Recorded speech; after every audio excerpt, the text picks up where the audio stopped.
Il n'y a pas quelqu'un qu'on dirait il est seul, il est unique. On est connecté à une mère, à un père, on est connecté à des frères, à une couleur, à une nation, et le monde entier aujourd'hui interconnecté. On parle de ça dans le téléphone. Alors le marketing des réseaux, c'est une science. C'est une science qui naît depuis les origines. Qu'on soit chrétien ou musulman, on dit que une femme a goûté, elle a proposé à son mari, ils ont proposé aux enfants. Donc le bouche à oreille, c'est le fondement du marketing de réseau. Marketing veut dire commerce. En réseau, c'est-à-dire qu'on voyait d'une manière interconnectée, et tous les hommes de la terre pratiquent le réseau. C'est une science qui s'impose à l'humanité. Qui veut être riche aujourd'hui, il faut passer par un réseau.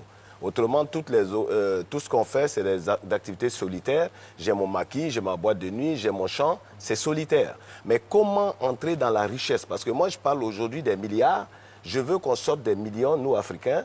On parle aux États-Unis de 545 multimilliardaires en dollars. On en parle en Chine qui vient de s'ouvrir aux capitalistes. Les Africains sont entrés encore, quand ils ont 10 millions, 100 millions, ils disent on est riche. On ne peut pas compétir avec le monde.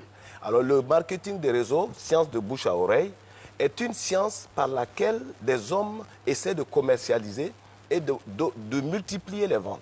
Je vous donne un exemple très simple. Je vends des bonbons au carrefour de la vie.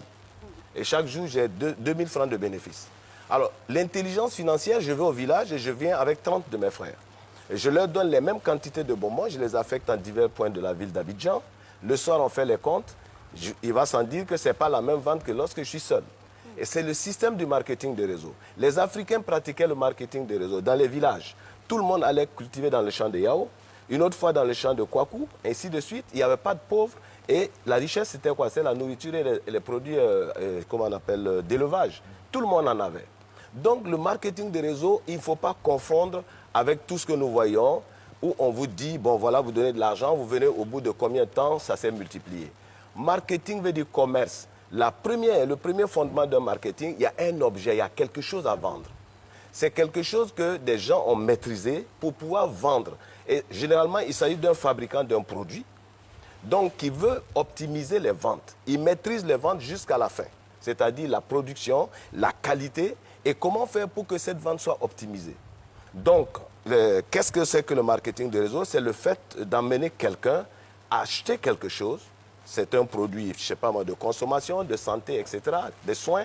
Il le teste, il le goûte, et lorsqu'il voit que c'est bien, il le recommande à d'autres. C'est le principe. Okay. Alors donc, le principe, ce n'est pas, on ne cherche pas des vendeurs. Ça, c'est le marketing usuel, où chacun se débrouille, il se promène pour vendre. Or, le marketing des réseaux, justement,